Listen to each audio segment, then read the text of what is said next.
Greetings, everybody. Greetings. I'm Chulo Homa from Cincinnati Coalition. It's that cultural program.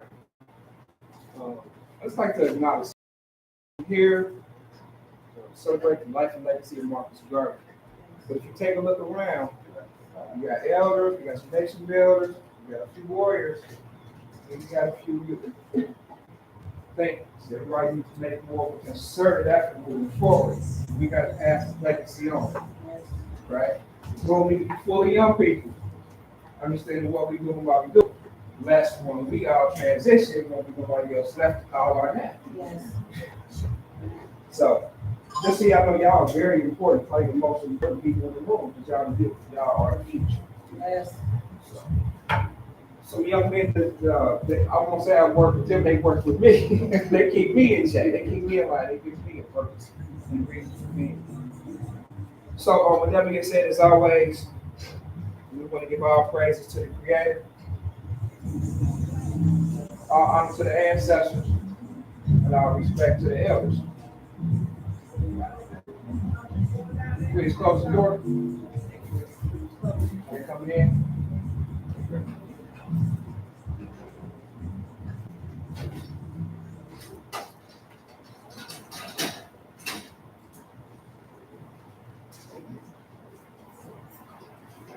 As most of us know, we don't have any gatherings of African people without first pouring libation. I'll give an explanation of what libation is for those who don't know.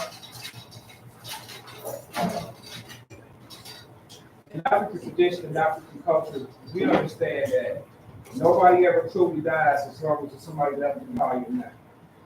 So what we do is whenever we gather together as African people, we pour libation. We use the plant as a representation of the earth, and we use water for the water. The significance in the plant as a representation of the earth is that that is the sustainer of life. The water is the giver of life.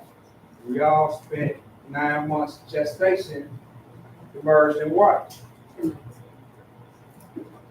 10 months and 36 weeks. Right? 40 weeks. Some of us shorter, some of us longer. You get the gist of what I'm saying, right? Our bodies are 75% water. The earth itself is 75% water. So the water is very significant as the giver of life. What we do is we remember the ancestors by calling out their names. This is so significant. It's almost like we lost our mojo, we lost our magic. And other people pick it up on it. Give you a for instance. If you ever watch cartoons, it's one of my favorite cartoons is the movie Coco. You got little kids. So in this movie, it's about Cinco de Mayo, the Day of the Dead. And everybody in the Latino family understands on Cinco de Mayo, they ain't gonna get to convene with their ancestors. They ain't afraid, it ain't nothing spooky.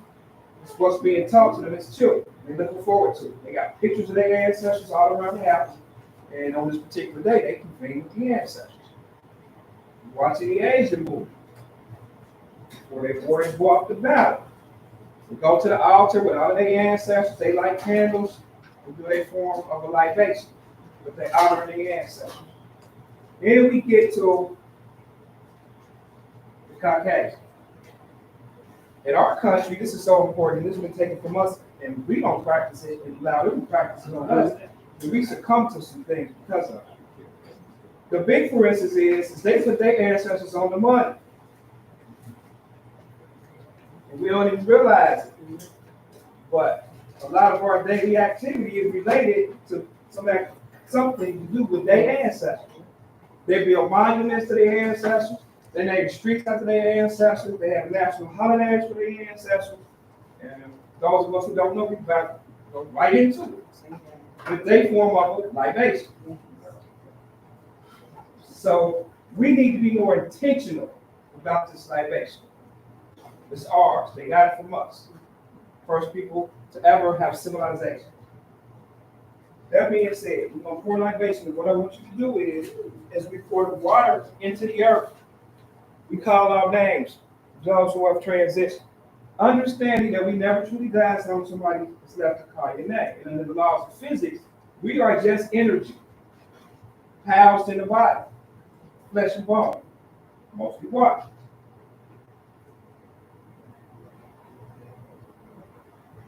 Energy can never be destroyed.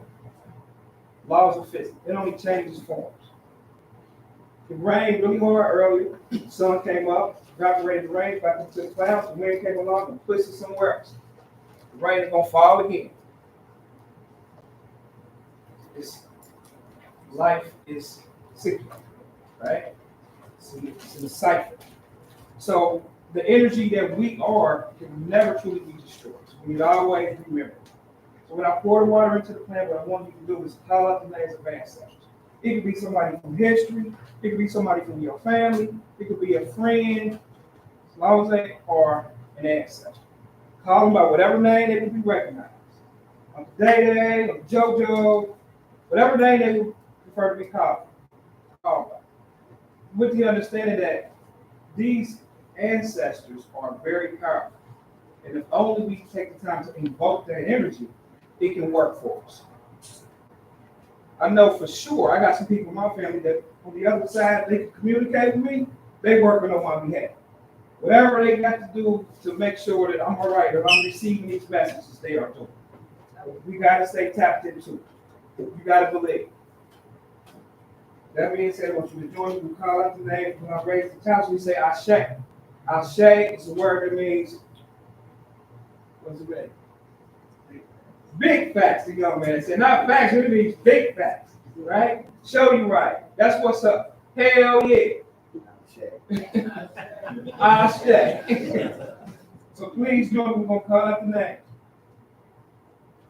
Marcus Garvey. Very tough. They still.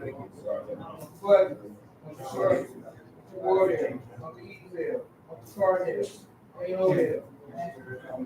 John Henry Clark. Amos Wilson. Call him out. I say.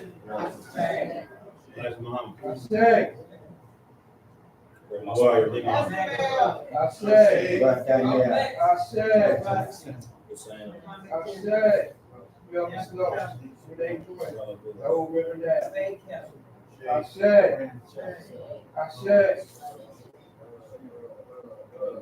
George Floyd. I say. We say for whatever reason our ancestors must remain nameless. For whatever reason we say. I say. By my say. I say. I say.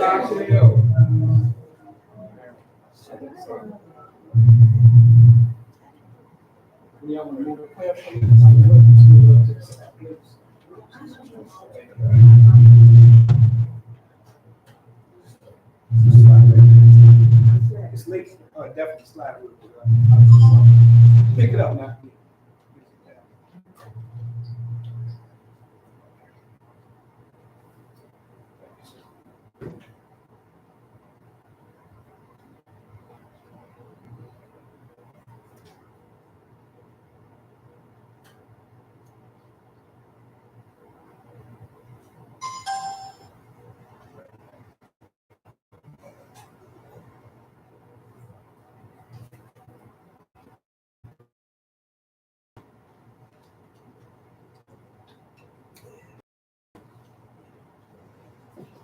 Test.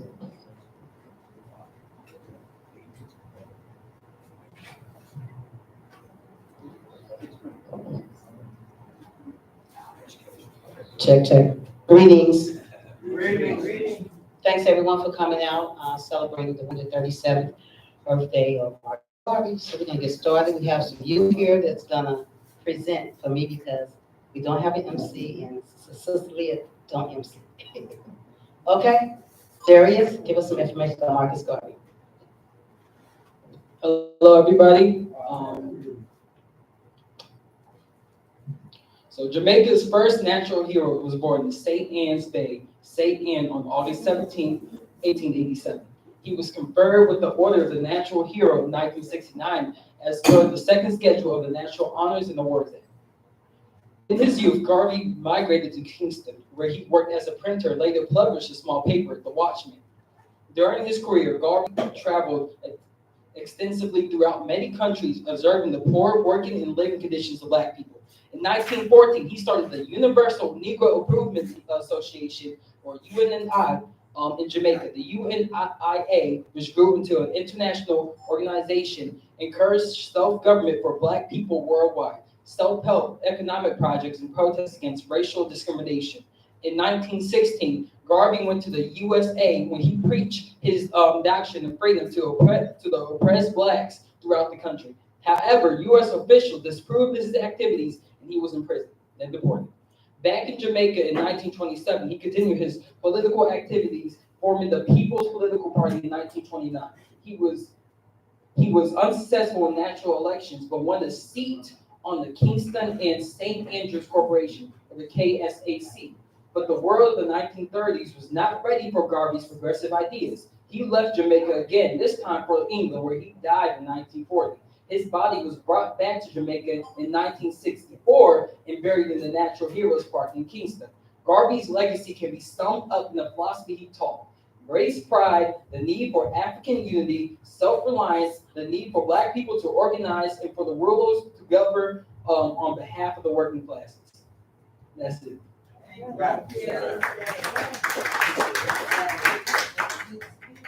Okay, our next youth up, your name, Night, John. give them a little information about the panel.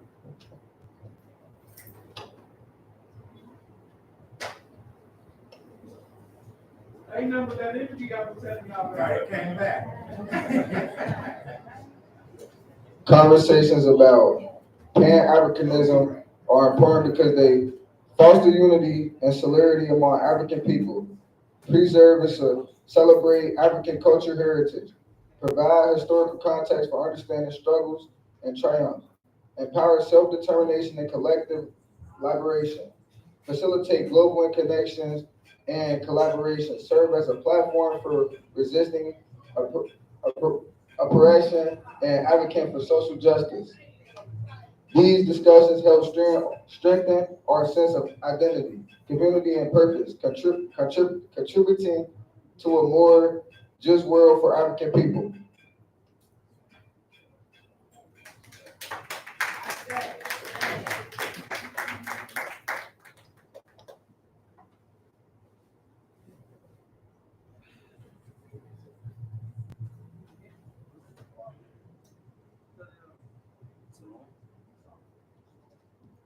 Check. All right. Good stuff. Greetings, everyone. How's everyone doing? Good. Yeah, it's really good energy in here tonight. Just want to thank everyone for coming out tonight for the 37th annual Marcus Garvey Pan-African Family Day. I will be the moderator for tonight's discussion. My new African name is Akwesi Prince Mensah. I'm Parksaw Forju. And at this moment, I'm going to pass the mic to all of our panelist members.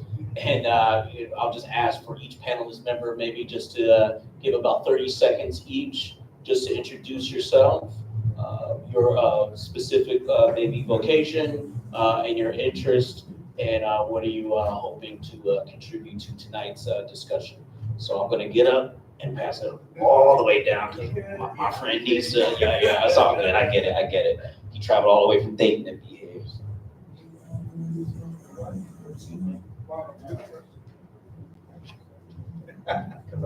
It's not enough room at the table, but I'm honored to be in company of such esteemed guests. I'll sit right over here. I appreciate it.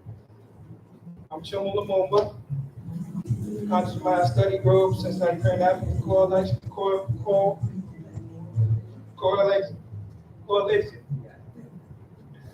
Also, K-Cross. I'm the newly elected co-chair of K-Crop, the Greater Cincinnati Rites of Passage Organization. Just happy to be here, like I said, amongst esteemed guests. My specialty is I run an integrated healthcare agency where we specialize in mental health, substance abuse, also primary health care. So I'm a substance abuse counselor by trade, also a qualified mental health specialist. I think more than anything, the title that I hold most dearest is being a Walimu. I've been initiated into the rites of passage and have studied, did what I needed to do, and taken on the tasks that were assigned to me to become a master teacher. So, Chuma Lumumba.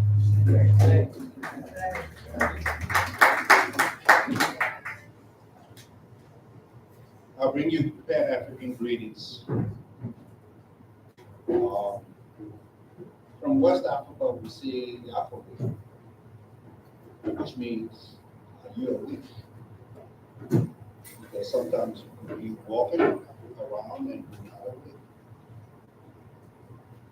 From East Africa, we say Abaradani, go to the forest. From South Africa, we say Sawubona. And Sawubona simply means I see you. I see you. Because sometimes we don't see each other. The greetings is I see you. Oika Selassie is my name. I'm a retired professor of psychology and Africana studies. I'm an author of 2 books, Which Way, Liberia, 2005, and Gunambo Zion, 2022. Some of you have already perhaps gotten this book already. Or a few copies. I'm currently retired and I live in my hometown, Rawville, Liberia, where I moved in 2019 after I left. And so I'm one of those returnees. So I spend half here in my hometown of Liberia and half year here with my family. I still have family, I still have children, and my wife is still. So I think that's it.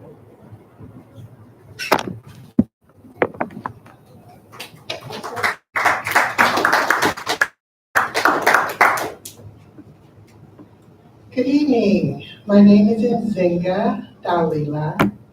I am a therapist, instructor at the University of Cincinnati in psychiatry and behavioral neuroscience. But I guess I would say, like Chuma, I see my most important work is what I pray for every day, which is to be a vessel for the Creator, to work with me.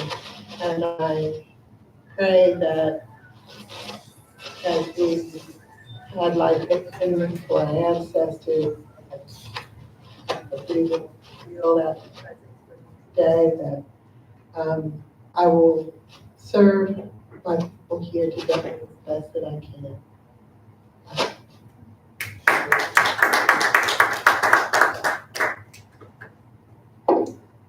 Good evening. My name is Kim Yamoyo, and I am an educator.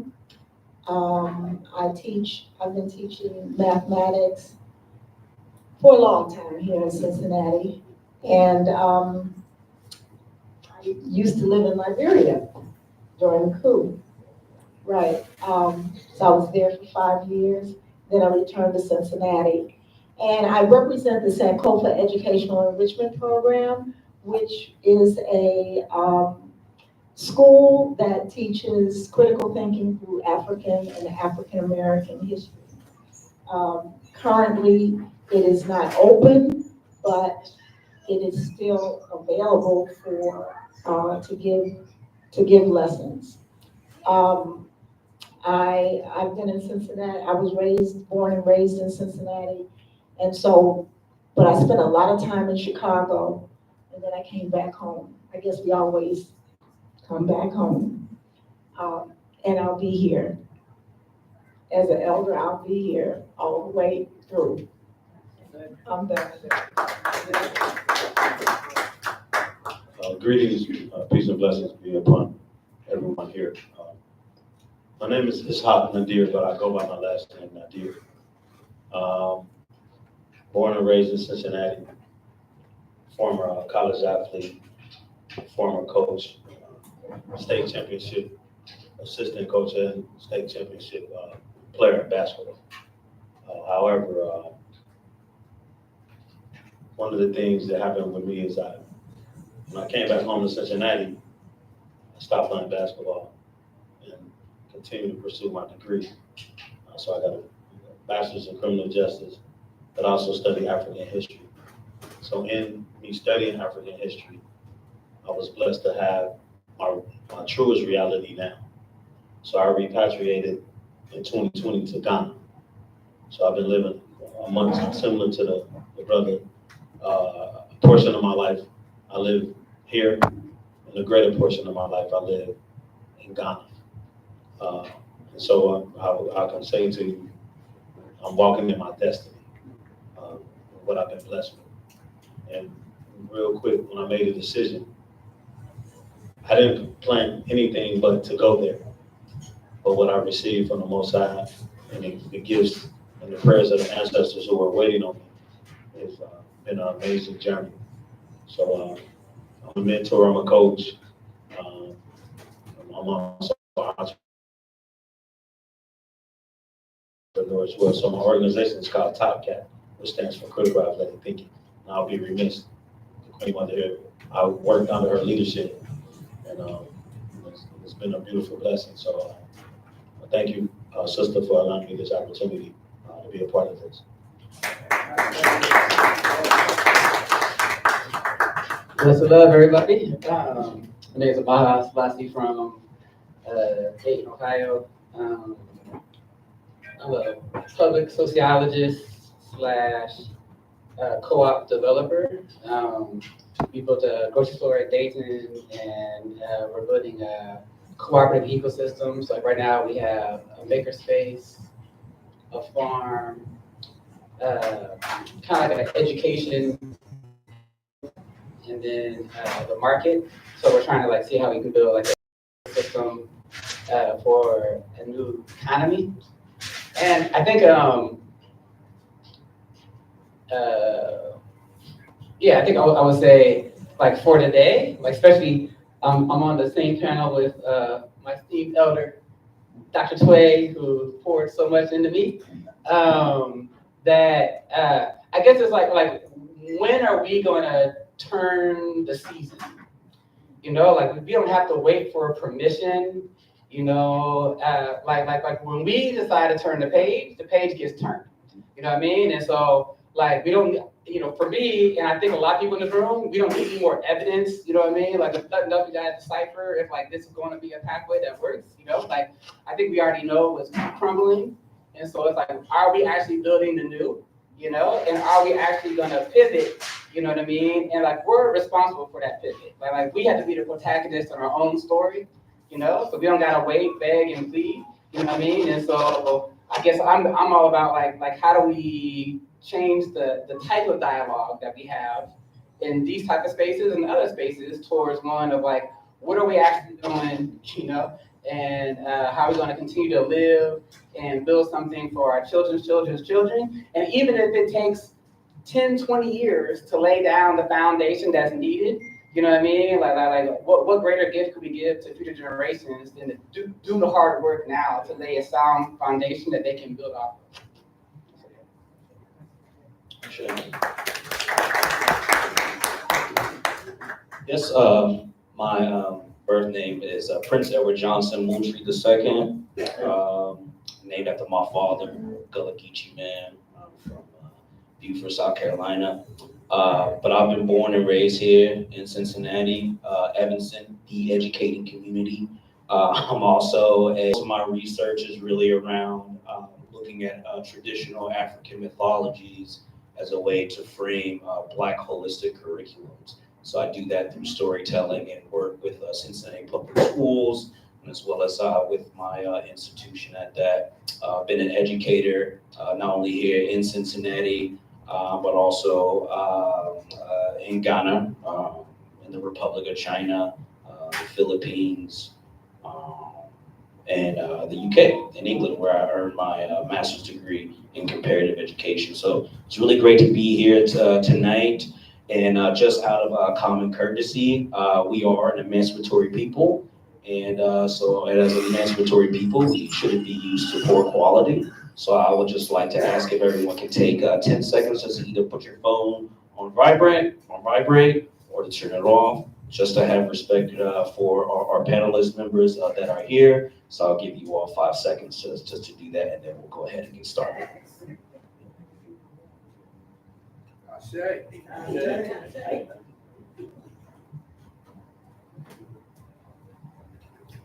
Thank you so much. So for tonight, I really want to take time before we even get started just to thank Sister Leah for this.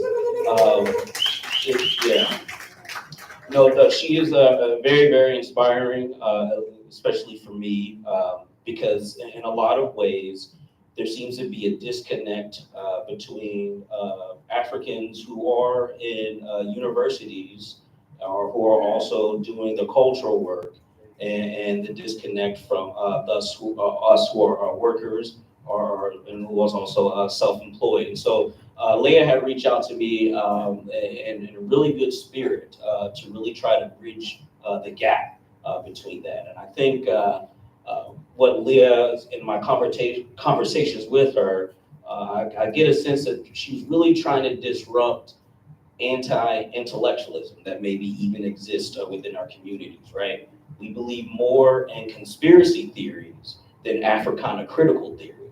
And so for tonight, what we're trying to do is to create new pathways, being able to think differently about things, and especially with our youth being here, this is a real treat. And in fact, I'll dare to say it might be a historical moment here in Cincinnati, right? So just remembering all of our enslaved families who had to cross over the river just for us to be here. Let's just give ourselves permission to learn new things and be willing to maybe even admit where we might have limited thinking on things, so that we can build more bonds of kinship together. Ashay?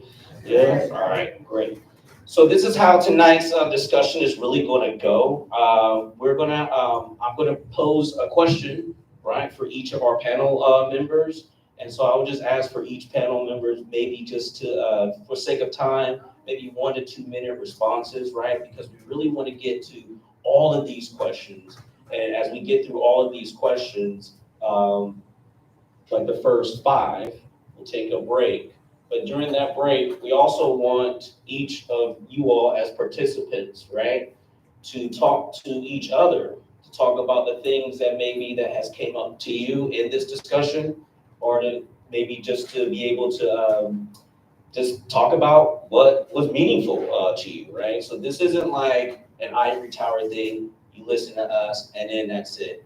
No, we are people of kinship, right? So so the ways that we can honor that is exchange knowledge and understanding with each other. So once again, I would like to really iterate. I will definitely keep time. So like 3-minute responses. Are we in agreement with that? And I'll give like a 1 minute. Like it's getting this is the last minute, and then we'll go ahead and get started. All right? Is that okay with everyone? Yes, yeah, brother. Permission to speak. Say again? Except permission to speak. Oh, yeah. I would just like, again, for us to collectively keep in mind as we give our responses. Yeah. We got some youth in the room. Yeah. They get easily distracted and they get easily bored. Oh, yeah. You gotta make it make sense to them. Now, we got a lot of doctors in here. Some of you more modest and didn't mention the doctor before the moniker. But just if we could just be mindful of that, Yeah. that I really want to have a serious impact on youth, so that they don't feel forced when they get asked to participate in things like this. That's a good So, in other words, if you make it good today, then I got a good chance of bringing them back tomorrow. Wow, when I'm coming on this to be, I got something to do. Here. All right. Dead serious. Yeah. All right. So here's our first question. Okay. The first question is, what are the most pressing challenges facing our community that Pan-Africanism can help to address? So I'll reframe the question again. What are the most pressing challenges facing our community right here in Cincinnati, right? That Pan-Africanism as a belief can address? And I'll leave this open to anyone, and I'll just pass. Pressing challenge that our community faces is unity. To just take it from Kwanzaa, and hopefully you're familiar with the Kwanzaa principles. The Kiswahili word for unity is umoja, and it means to strive for and to maintain unity in the family, community, nation, and race. And that is a challenge for us. And I that one of the main issues that we need to do is to strive for unity in the family. That's the closest, you know what I'm saying? So we can sit here and talk forever about nation, all of that. Let's start at home. You know, one of the things that I think we need to do is to stay in our own lane. There's less traffic if you're in your own lane. And our own lane can begin with home. That's one pressing challenge. I think another pressing challenge is education. I'm in the schools, I'm still teaching, and I see it on a daily basis, the problems that we're having in the schools. It's not balanced, meaning we are not practicing freedom. Education is the practice of freedom, the practice of liberation, and we're not even about that. And so I could talk about that a little bit more, but one thing we have to do is to recharge teachers and schools as well as students so that we understand that we have the capacity as students and teachers to be active agents of change. The school system as it is today teaches us we just have to take it all in, and then whatever they say is what we have to do. That's not what education is about.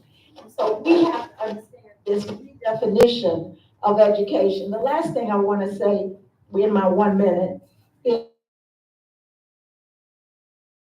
we would have Pan-African Day, and I mean the streets would be filled with people because we were practicing Pan-Africanism. And it was the Africans as well as us out there together, and that is not happening today.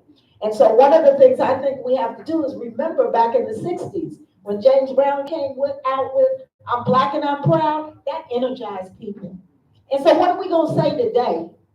What chant are we going to have that's going to energize our people, especially our youth, so that we can see that this is urgent when we were talking about civil rights. So I challenge you. There was a phrase by Garvey that said, "Up you mighty race, you can accomplish what you will." And we used to sing it back in the 60s as a chant. Up you mighty race, you can accomplish what you will. Let's make that a chant. Let's make that something that people can energize themselves around. Something that corresponds. We ain't gonna do.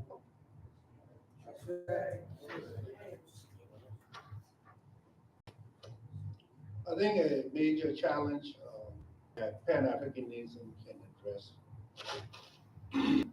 is the African identity issue.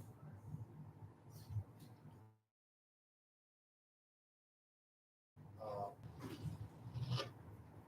and we want to identify with religion, we want to identify with our nations,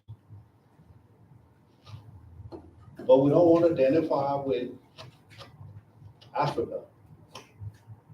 And so when we look at identity, especially Black identity,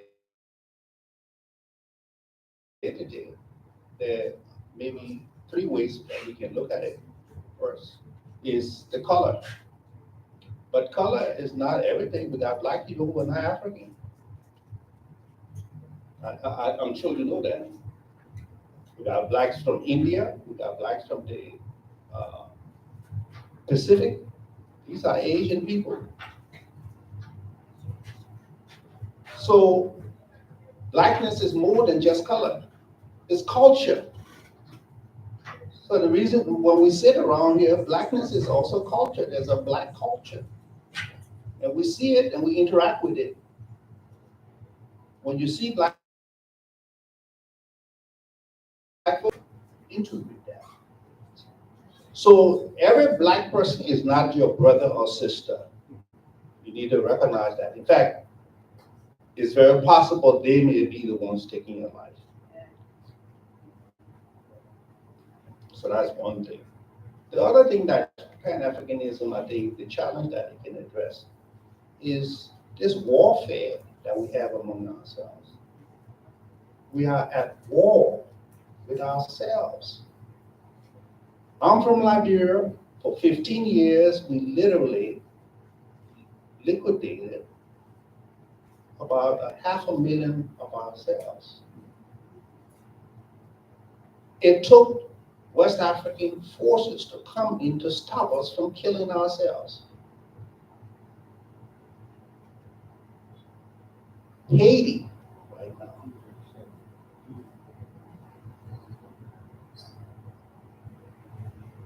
Kenya had to send 400 soldiers into Haiti to try to shut that complete chaos down. And Kenya itself is dealing with warfare. And what we have is we have external forces literally pitting us against each other. And so Pan-Africanism can address that, because once we understand that we are the same people, we're not going to be trying to kill each other over somebody else's agenda. These proxies, we do not control the means of production. We have these commodities that the whole world is dependent on. But they add value to the commodities and they bring it back to us. So right in Liberia, right outside Liberia, Ivory Coast is one of the biggest cocoa producer right next door. They have literally sabotaged our ability to produce and add values to our product. And Pan-Africanism is perhaps the only thing that can address it, because they have control over the markets. They can tell you what prices to sell the products on. So there's so those are perhaps the three things that I can point out to this issue of we need our own currency. We need to quit using these dollars and using these people's ancestors. You know? Unless if they put Harriet Tubman on the baby, then. But the issue here is that we need our own currency. We need to control our trade because of the commodities that we have. They depend on us. If we stop giving them commodities, that we have to solve ourselves. Who am I? Why am I here? What did I bring? And all of us bring something to the table. And so we have to encourage young people to recognize that they bring something to this Pan-African table. You know what, I'll just go ahead and set it to 5. Is that cool? 5 minutes, is that all right? We've been going over anyways, is that all right? Just to make sure. I mean, might as well, right? 'Cause it's free, yeah. It's all good. First, I just like to give some credence to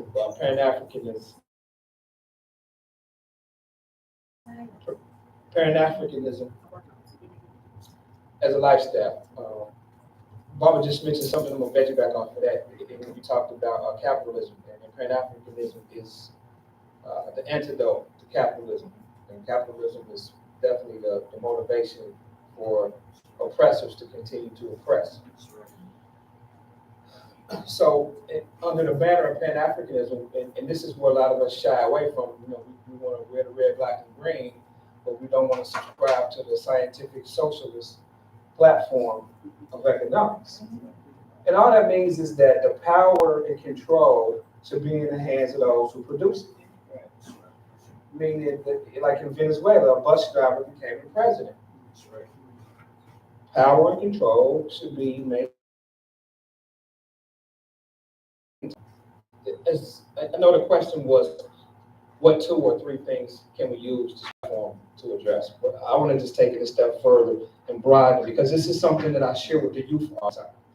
I try to get them to understand that there's a man who still lives. His name is Neely Fuller. And according to Neely Fuller, there are 9 areas of human activity: economics, education, entertainment, labor, law, politics, sex, war, and religion. And no matter what you do, every day you act within the confines of those 9 areas of human activity. as a Pan-Africanist, what you do is you use the platform in all areas of your life. Your economic thought, your political thought, your views on sex, war, religion, all have to come from a Pan-African lens. So I think Dr. Moyo said it as well when she talked about education. We have to educate those who are coming behind us. What would be a better thing than, and my brother said, to make the job easy. We do all the heavy lifting now, and we leave something for them that they can actually accomplish. It appears to me in working in the schools and working in the community with youth is now my primary focus, that the oppressor has successfully taken some of the sail out of the winds of the family and what the purpose of the family is for, like Mama said. In my opinion, the family is used to justify your moral compass and your value system. And it's been totally compromised. And we need to use, in my opinion, Pan-Africanism as a vehicle to bring the power back to the family. It's not going to happen overnight, but then again, it might happen in the blink of an eye. We don't know which one of these young brothers is going to be the next Messiah. We don't know how we're going to impact these young people that are within the earshot of what we're saying, that we don't know when it's going to catch fire. We don't know when the light is going to come on. Fred Hampton was, 19 years old? So I think that youth needs to be our primary focus. And she talked about education, but we also need to couple that, as Robert said, with some positive and some powerful economics. We're not a poor people. They don't oppress us because we're poor. We ain't got nothing they can take. Although culture is the thing that we wholesale the most. That's about the only thing we produce as a people in North America anyway. Black people here, culture is what we produce. And we sell it to the world. It's like our dollar. It's usually about a weekend. They create a new dance on Friday. By Monday, it's hit the airwaves, and it's over. You know, we don't have a lot of monetary value attached to it. So I think, again, the 9 areas of human activity need to all encompass a Pan-Africanist lens. And with education and a focus on the youth, and that being through the family. Mother's the first educator. So if we can get back in the community and help strengthen some of these families, we can start to make a difference instantly. And with that, I'll land this plane and digress.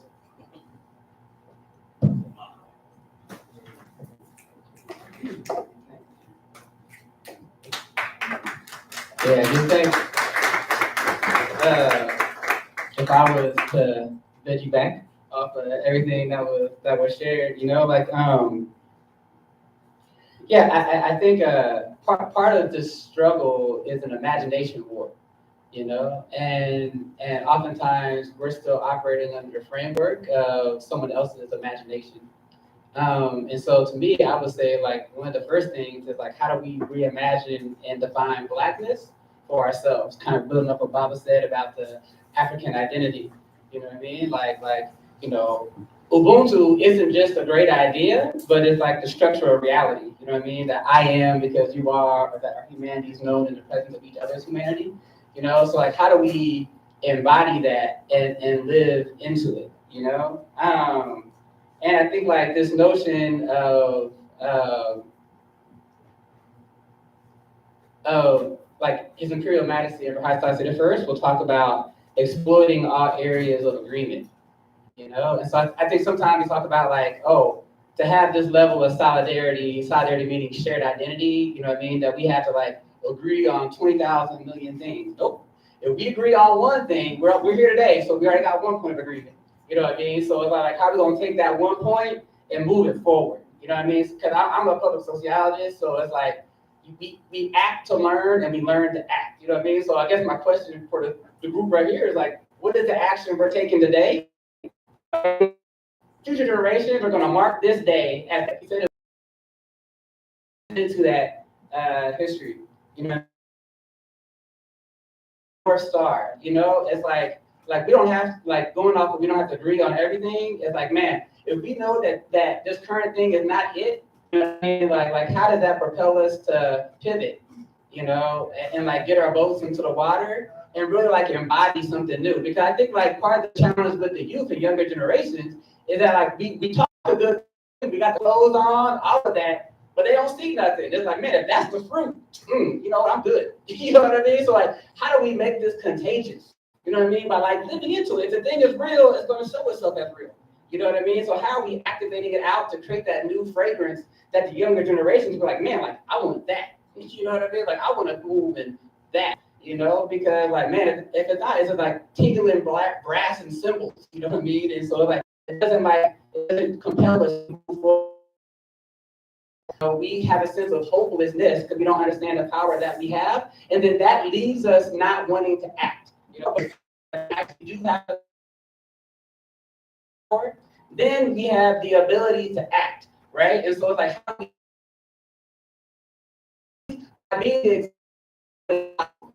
people can say, oh, you know what, like there is, you know, the more we step into something, the more we show this grab hold of and like to activate ourselves, because like we have the talent in our communities. It's our to the center of the circle, you know what I mean? It's our lack of like cultivating taught to be transactional instead of relational. You know what I mean? Like we don't, your light shines, my light shines, you know what I mean? And I appreciate what you said about participation, because like going off that and what you said in the beginning, it's like, how do we co-create knowledge together? You know what I mean? We got to, you know, like I'm in academia, I mean, but I know the knowledge is in the community. I know knowledge is with the people, you know what I mean? And so how are we co-creating our own knowledge and centering in the community? And everybody's been saying about economic development. So one of my mentors, she mentions that Dr. Jessica Nimhart in this book called Collective Courage, right? And she mentions that the freedom movement had economic development and community transformation as one thing. You know, that like as we're figuring out our North Star, we're developing our own economy. But now they've been kind of separated. And I was a part of that too. You know what I mean? For a long time, I was like, nothing to do with economics. You know what I mean? But I come to realize that without economic development, we don't have an engine to drive us to the North Star. So we have a North Star and all this and the other, but we don't have, you know what I mean? So like they both have to happen simultaneously.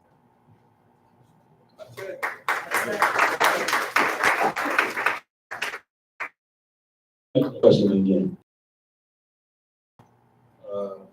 Give me a second, I'm sorry. Question is, what are the most pressing challenges facing our community locally here in Cincinnati that Pan-Africanism can help to address?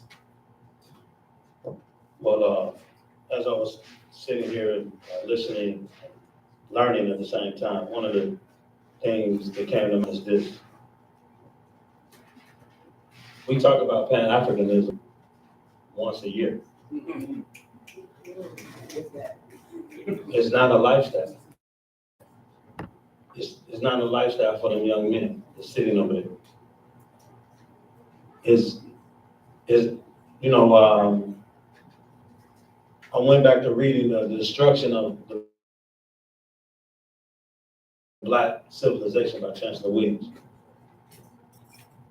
And one of the things he talks about is, and I'm a broaden a point he made. He made a point about self-generating financial resources that like Baba was talking about. But we have to self-generate everything that covers our lives. And so what does self-generating does is protection, is defense, and is promotion. We talk about Pan-Africanism once a year. We talk about Kwanzaa once a year. So it's not part of our lifestyle. Most, and we went to 1,000 students. I'm talking about from college all the way to middle school in Cincinnati. They don't know what Pan-Africanism is. They don't know what it is.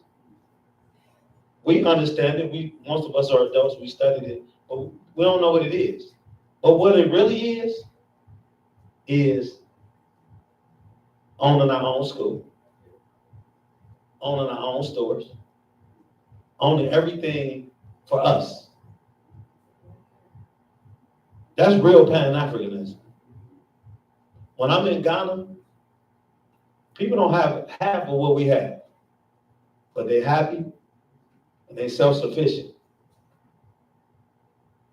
So, we talk these concepts, but the question becomes, when do we live it? And living it it's not an easy sacrifice. People ask me all the time, like, how you do what you do over there? I made an intentional decision, took a 3-week ticket and said, I ain't coming back. And that was one of the most important things I ever did in my life. Now I come back, but I only come back for one reason, but two. My mother's here, my siblings here. And then I used this currency to cultivate my life there and here. But back to the main point. Pan-Africanism should be, like you said, the points you made about Great Elder Marcus Garvey. Rise up. Pan-Africanism, we should be talking it. It should be what I young people hear. They don't hear that. So they don't know it. They don't even know it exists. They don't even know what it's used for until maybe they get to college, or if they have conscious parents, then they hear it. But it's once a year that we hear it. But it should be a fabric of how we live. It's the tool that protects us, but we don't really use it.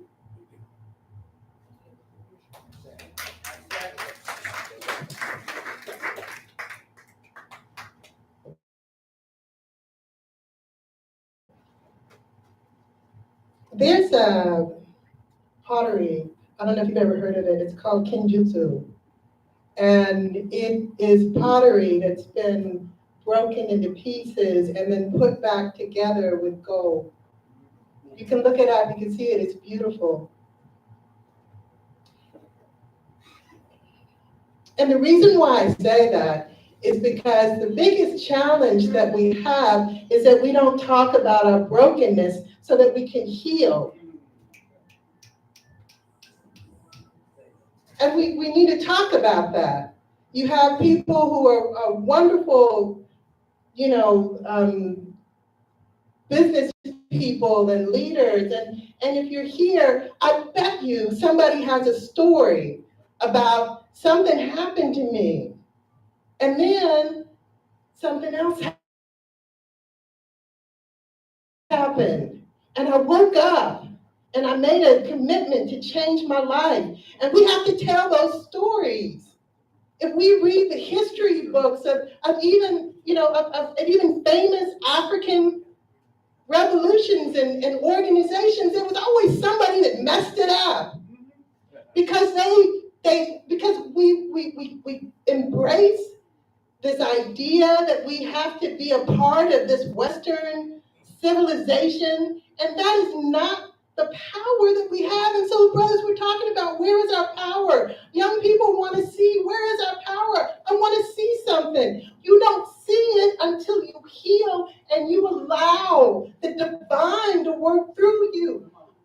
Brother Chuma did libation and talked about the science, the real technology of bringing our ancestors and the divine here and now to work through us. And we have to do that. And then we do libation. And then we come and we talk about all kinds of different things. But how do we live that? We need to have the courage to talk about the brokenness so that we can get to the beauty. That's what we need to do. We need one God, one aim, one destiny. You might practice it a different way. You might call your deity something else. But we all have one God. If we brought them all here, if we actually live that through us every day, try to be the best version of God that I can be in myself, we would heal everything. That's what we need to do. And I don't need 5 minutes to say it. I'm going to say it over and over and over again. I don't have anything else to say. If we're not talking about that, We're not talking. We're gonna leave here today. We're gonna get in our cars. We're gonna go, that was a really good program. And they were down with that, and they were down with that, and that was some good information. But did I feel and know that God is in me? He works through me. She works through me. I am the living embodiment of the divine. And if I live that, then I can heal.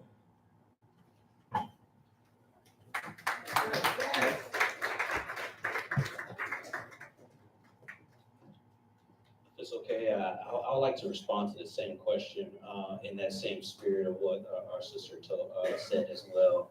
Um, how to make God, which is our first ancestor, come alive in our daily practice every single day. As I was thinking about this question, and I'll pose this to the youth, right? Like, we have to define, like, what is really Pan-Africanism, right? And I often find, especially in my, my upbringing, my father was a Garveyite, but yet he went to a white evangelical church. I see a lot of folks, who definitely, wear the colors of red, black, and green, but have very conservative Republican political views. And I do find that really disturbing. So, like, when we're talking about how to address Pan-Africanism here in Cincinnati, right?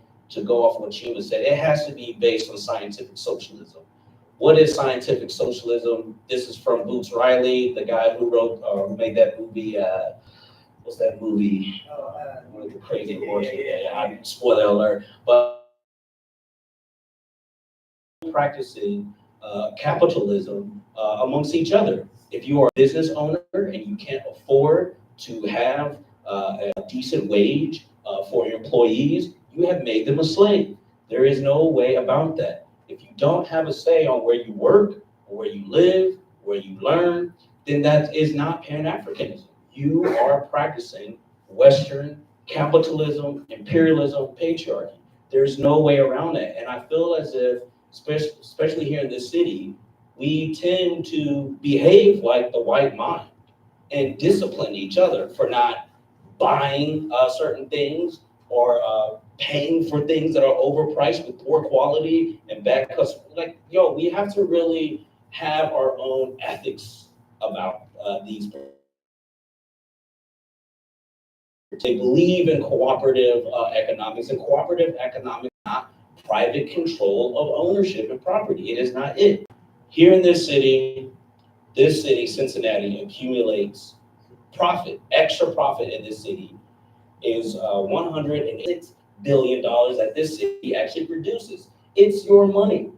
It's all of our money that we help to produce, whether we buy incense from our sister across the street or buy food over here. It's an economy, it's all shared. You cannot create a separate economy in a system like capital.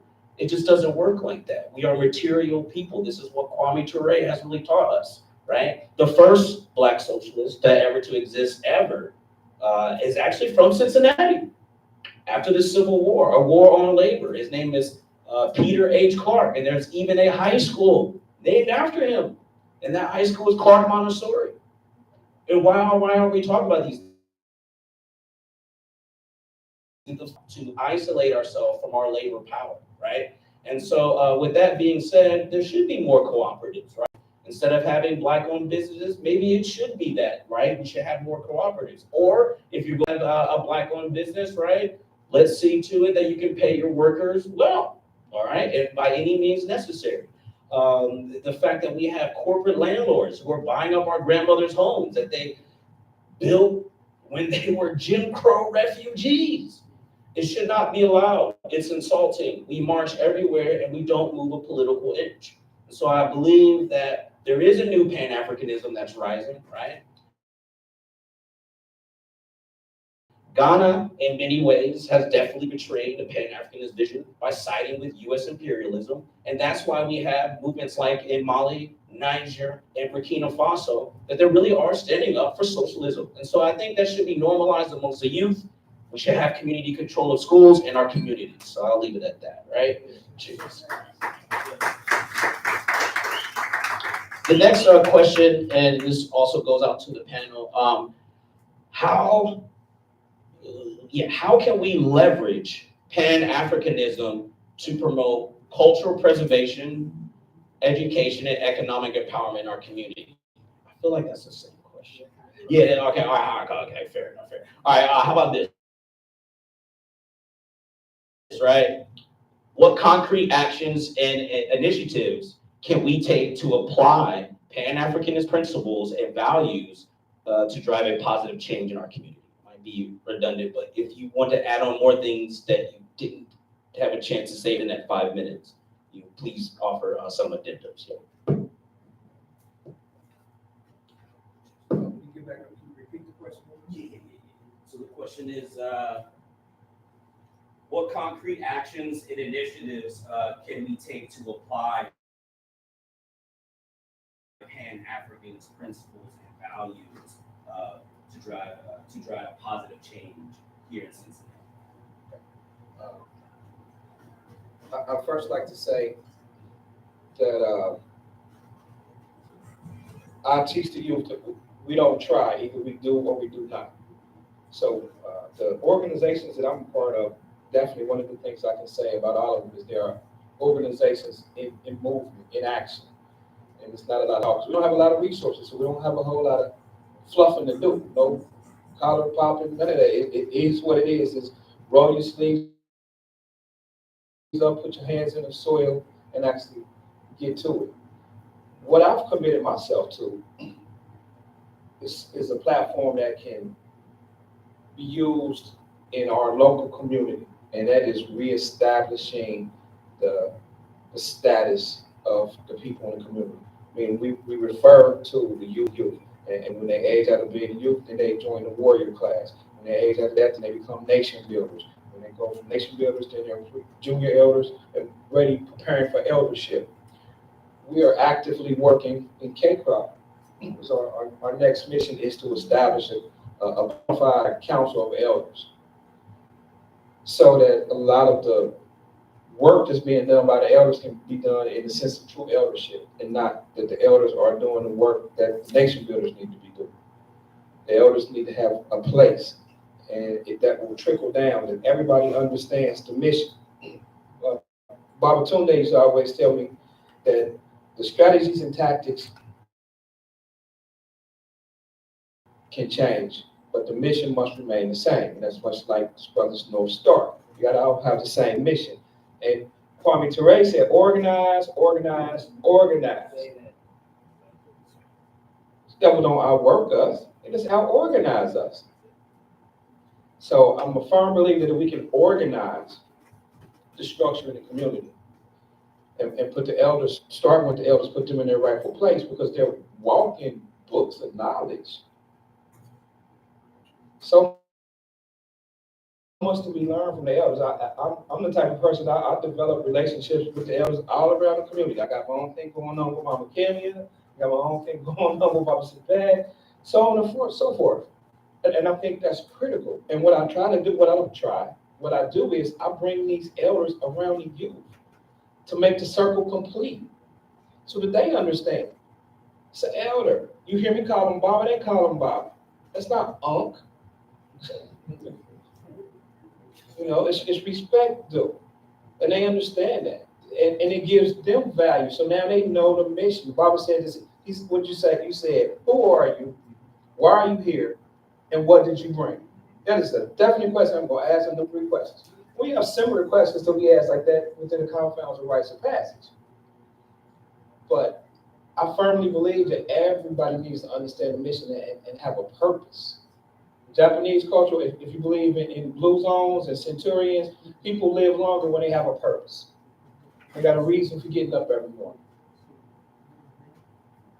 So that's how I would address it. Those are the concrete things that I can say that I tested that I am doing. Bridging the gap. And it's a big, wide gap between the elders and the young people. That I rest. I have the mic. Yeah, it's a shame, Baba, it's a shame.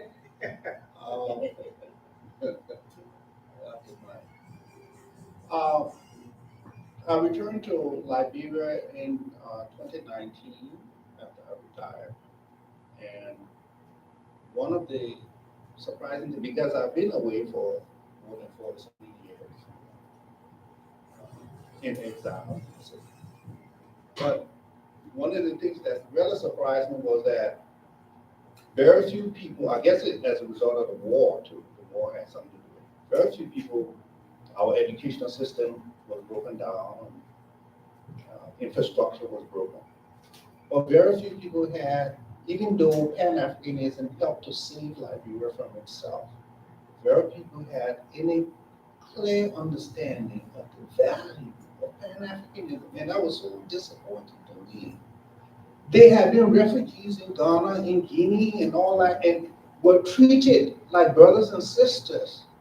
And after they got back home, they start calling the people who helped them, or the Ghanaians, there's no Pan-African feeling as a result of having been hosted and taken care of for some of them up to 10 years. So what I basically try to do is to try to introduce Pan-African principles and values. Kwanzaa, many of them had maybe heard of what Kwanzaa, but they have no idea what it is. So I try to introduce Kwanzaa to them. I've celebrated Kwanzaa every year since I've been here. I also have gone and helped to establish elders who want to connect with young people. And they call them voices of the elders in Monrovia. And one of the things that we've done is to try to compile our experiences, and because again, just like sitting here, scholars, some of them have been former ministers of government and all of that, and want to do something with their energy.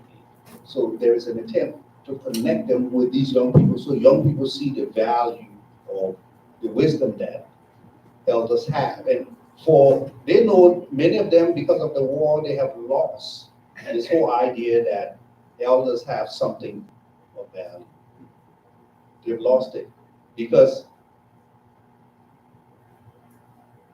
Monrovia and a lot of places in Africa today, very urban, is a very youthful culture. Elders are literally, sometimes on the street, you could get pushed because young people are moving so fast. And so this whole idea to get them to understand that elders have something to present to you and to share with you, and something that you can benefit from. It's not somebody you can just push aside because you got the energy and you think you're educated now and all of that. So those are some of the things that I have tried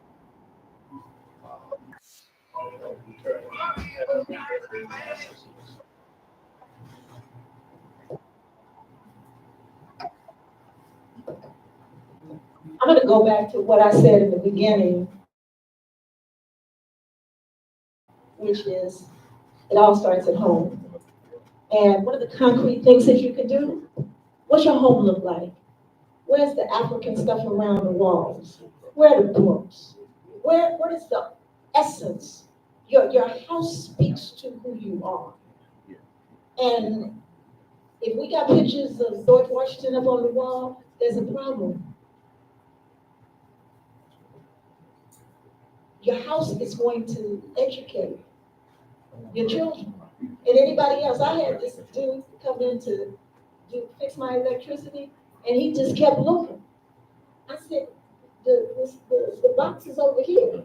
He said, oh, and he just kept looking. He said, this is too interesting. Well, it's supposed to be interesting, and I don't care if you're white, black, or what color. They need to know who I am, and my house speaks to who I am. So what concrete things can we do? We start at home. We start at home. So you learn about Pan-African history and thought. And that's not to say that everybody in this room knows what African history is. We all have something to learn. And as we learn it, then we share it. It don't do nothing to know it and then sit on it. Share it. Promote African literature and the arts. So it's not, have some African stuff up in your house. You know what I'm saying? all the stuff that's in Macy's, we don't need all that, you know?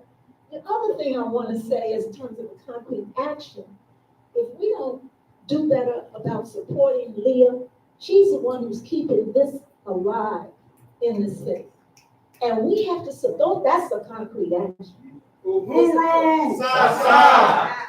And I'm saying, you can ask me to do anything, and I will do it. I will do it, and that's how we should be. We have to advocate for Pan-African history in the schools. And I know that's difficult today because everything is crazy when we talk about the schools. But damn the schools, we start our own. We do it in the house. We do it in the basement. We do it wherever we can. We can't depend on, because they say we can't read a book, that we don't read the book and fret, oh my God, what am I going to do? How am I going to have the kids come to the house or to the corner? You know, they sing on the corners. We can teach on the corners. We also going to have to begin to connect with Pan-African organizations. Because I didn't know that there was an organization. I went to a dinner that my school sent me to last year, and it was a dinner for African entrepreneurs, business entrepreneurs. I didn't know that. What was it? Yes, I think that's what it was. But I didn't know about it. You know what I'm saying? But we got to support those kinds of things. Because if we ever go make an entry into the African community, because they're over here, we're over here, but we got to bridge that gap. And we got to stop. I don't know, what is it that we think we are? Too much? I don't know. But that's gotta go. We got to begin to build some networks across those borders. And we have to begin, like Sister Leah, organizing these community events and making them stronger. And I'm saying this time next year, we should be out of this space. We're too big for it. We got to do something. All of us need to be committing to something like that. We've got to support African businesses and African entrepreneurs. We got to promote fair trade practices. And we got to continue to speak out against injustices.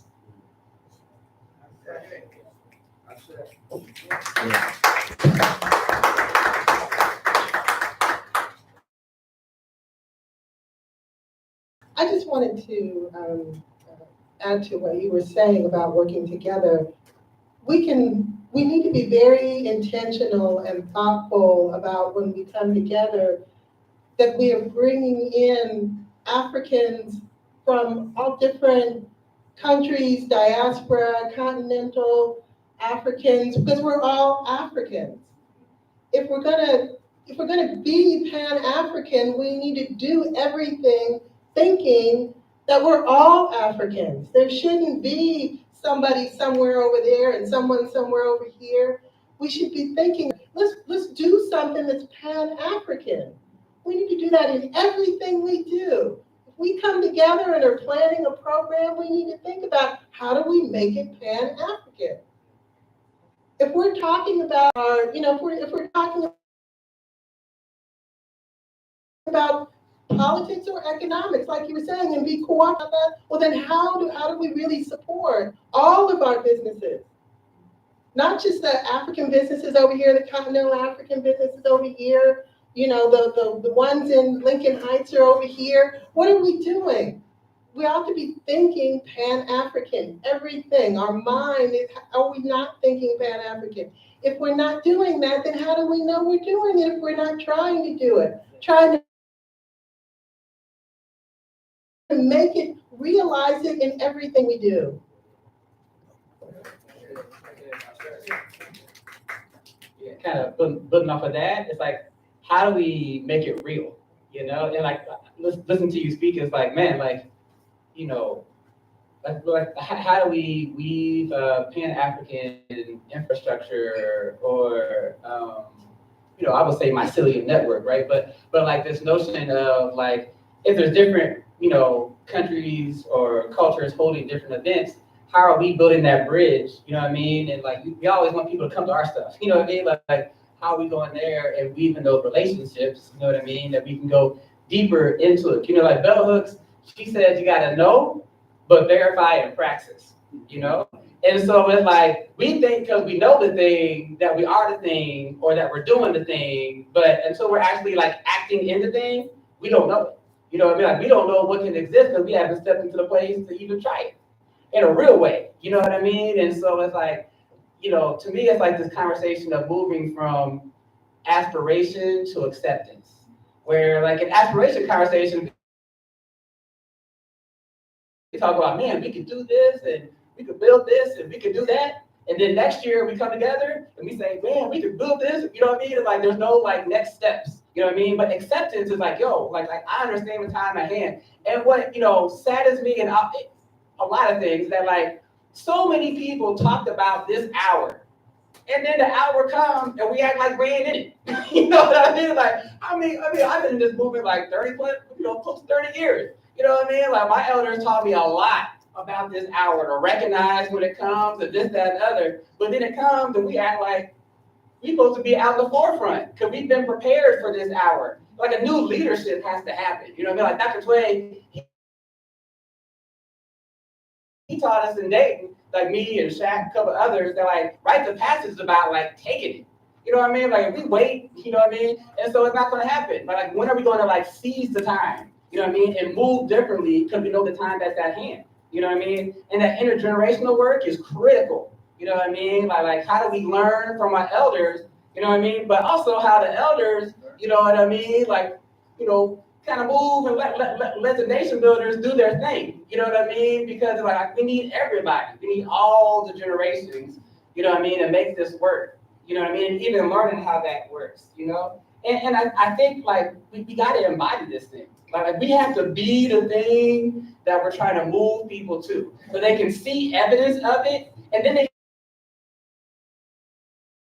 can make a clear choice. Because how do I make a choice when like I'm not seeing it? You know what I mean? Like it's not even fair. You know what I mean? It's like give me a clear choice. Allow me to choose a clean water or a dirty water. If this water is so clean, allow me to see it. You know what I mean? Allow me to taste that clean water. Then I can choose for myself. You know what I mean? But we're not giving a full clear opportunity because we're not doing it. And I think the other thing too is knowing our power, right? Meaning that like, you know, I'm big on asset-based community development, which is like, how do we acknowledge the gifts and talents in our community, in the room? And how do we know that like our power is in bringing our gifts together? That like we literally co-create our own opportunity. Like we wouldn't be here, you know what I mean? And Sister Leah, you know what I mean, didn't like create this opportunity. You know what I mean? And so like we look for opportunity outside of ourselves, you know what I mean? Instead of like, when we bring our gifts together, it co-creates opportunity and it also releases power. You know, it's like how do we activate this latent, dormant power in our community? You know what I mean? And like I would like to offer us all a challenge, right? So you know, there's a first of all, I think we move from community to village because I think that like you know, language precedes transformation, and we have so much association with the word community. I think we know it. And so like how do we switch the language to then, man, what's it mean to live in a village? You know what I mean? And like to switch our orientation, you know? But you know, there's a village in Cincinnati, there's a village in Dayton, and there's a village in Columbus. You know, like how are we making a regional infrastructure, you know what I mean, to start harnessing these gifts and talents that we have in our various communities and really shift the patterns, right? Because like when we release our power, we shift the patterns in our relationships, how we see ourselves, how we see each other, how we act towards each other, you know what I mean? And so like I would love to see more dialogue about like how to like coordinate or at least know each other in the three communities, you know, the elders, nation builders, warriors, watotos, you know what I mean? And I think like really understanding what our collective hope is, you know, like that North Star, like what is the thing that compels me so much that I'm willing to put my gifts into the center of the circle to make it happen? You know what I mean? Like what is that deep vision that I'm willing to work for, you know what I mean, invest myself in, you know, if not, we're just playing games.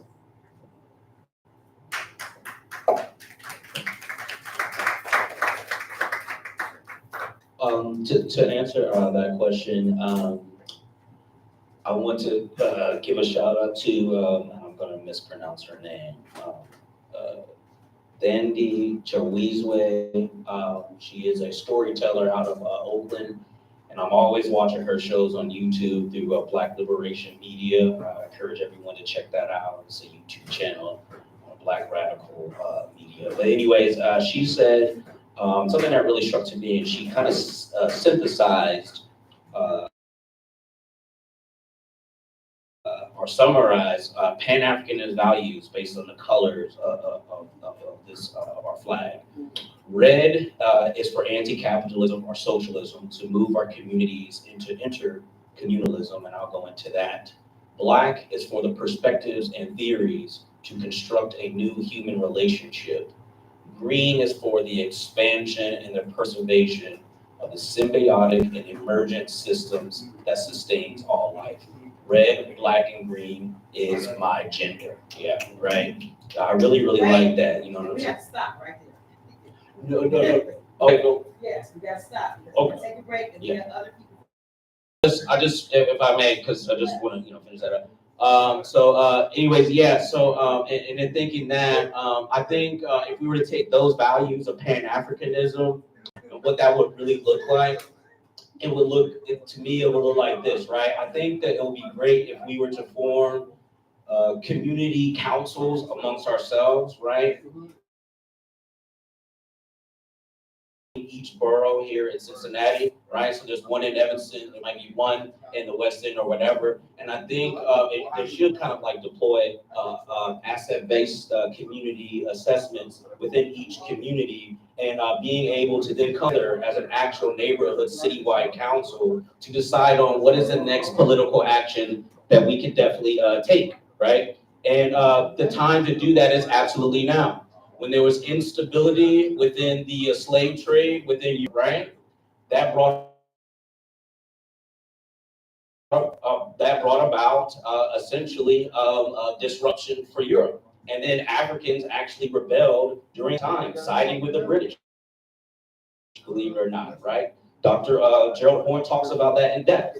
And now we have it, whereas in World War II, right, there was instability within Western powers because Russia was beating the crap out of the United States. And then Russia was like, hey, look how bad you all are treating black folks over here. And then what ended up happening, it birthed the civil rights era, where we basically were at a very high material, we had very good jobs because of these actual specific global shifts. Well, now European power is on its way out completely. And so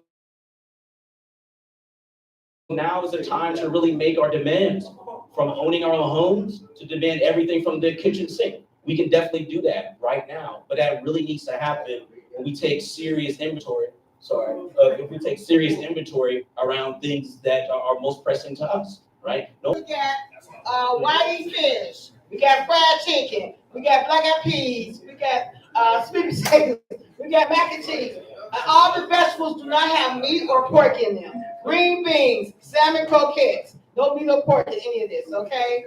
And our dinners are $15. And then we'll be back here at 7:35. And if you all want to stay on the panel, that's cool, because a lot of people didn't show up. And we'll take a break and please come back. Thank y'all.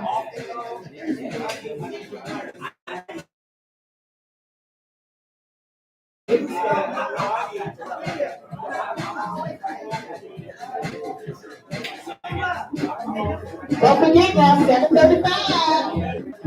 And while you're getting some food, where it? Come on, Bobby. I know what. Let's bring it in.